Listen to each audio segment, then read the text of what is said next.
Salut à toutes et à tous, c'est Lusgar et aujourd'hui on se retrouve pour ma troisième vidéo dans la série La Redstone pour les nuls avec un magnifique arc-en-ciel derrière. Aujourd'hui, les slime blocks. Donc on s'attaque à une, bon, je vais pas dire une grosse partie, mais un truc avec pas mal de particularités. Donc je vais vous montrer tout ce qui est vraiment basique. Enfin, je vais pas aller en détail vachement loin. Ça, je ferai ça plus tard dans la série si vraiment vous me le demandez. Donc les pistons, enfin les pistons, je vais y arriver. Slime blocks. Donc les slime blocks sont considérés comme des blocs. Sauf que la particularité qu'ils ont, c'est qu'ils collent. En fait, ils se collent. Ils collent au bloc à côté. Donc en gros, c'est comme s'il y avait un piston collant partout. Donc en gros, genre, lui, il est rattaché. De toute façon, lui, c'est un stick piston. Il est rattaché à ce bloc-là, qui lui-même est rattaché à ça. Et le maximum, hein, c'est toujours 12. Donc là, il y a 12 blocs. Et là, par exemple, là, il y a 6 blocs de slime. 6 blocs.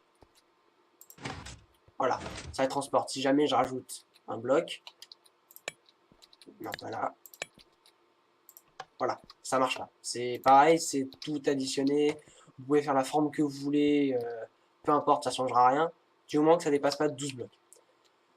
Alors, on a aussi tous les blocs qui sont pas bougeables les, par les slime blocks. Parce que imaginez, vous faites ça, genre vous faites un truc au sol avec du slime block, tac tac tac, vous serez obligé de casser tout ce qui est autour.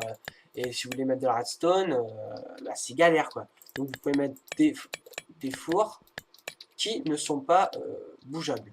Donc, regardez, tac.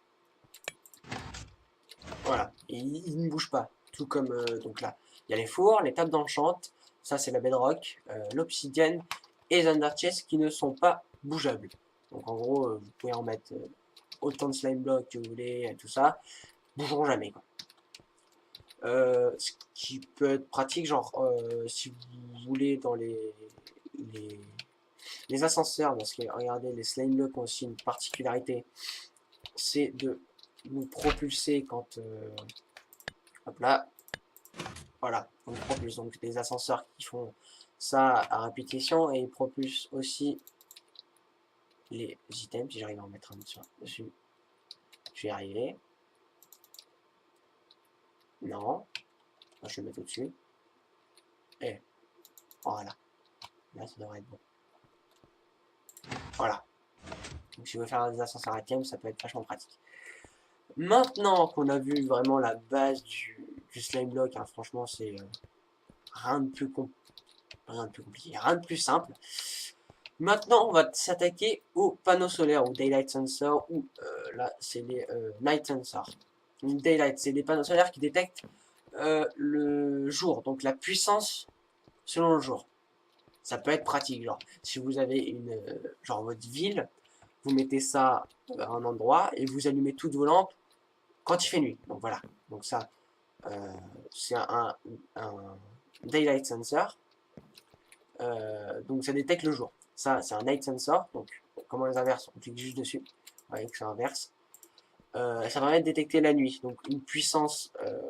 Donc, selon à quel moment vous voulez que ça s'active, vous mettez un répéteur pour prolonger la puissance. Regardez, par exemple, slash time 7. Je vais arriver. 7, 15 000. Hop là. Le daylight sensor il s'éteint et le night sensor se met en marche. Voilà. Donc voilà, donc c'est vraiment des trucs de base, mais enfin qu'il faut savoir quoi. C'est ça peut être pratique.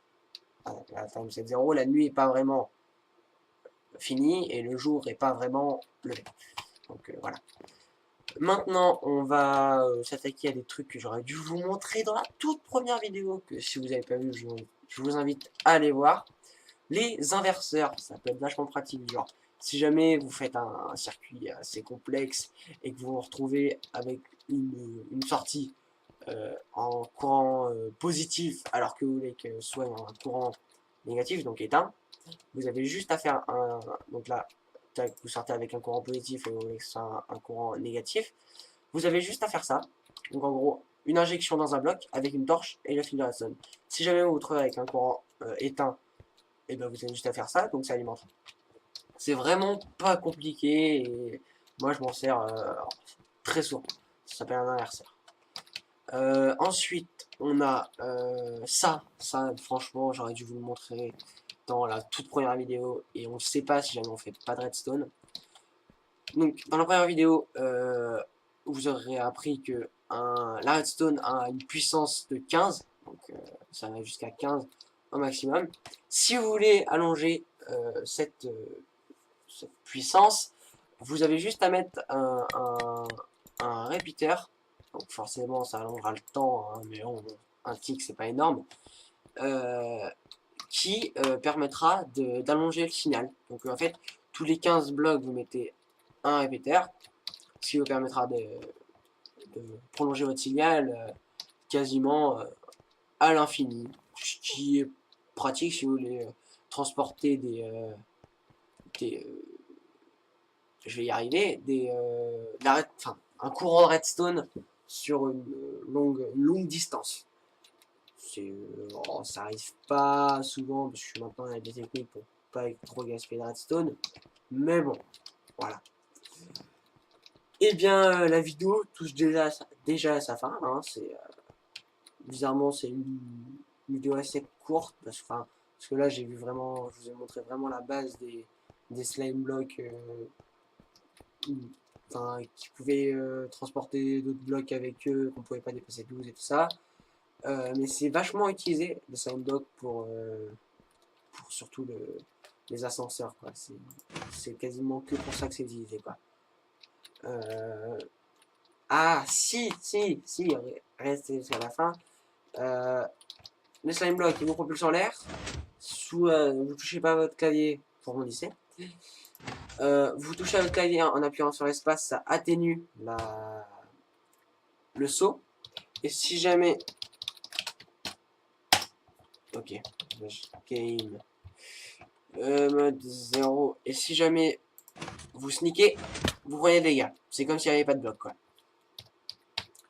Bah, la vidéo maintenant touche vraiment à sa fin. Hein, je vous remercie d'avoir regardé jusqu'à la fin. On se retrouve pour la semaine prochaine pour... désolé d'avoir tapé dans le micro. Pour un nouvel épisode, donc le 4e de la redstone pour les nuls.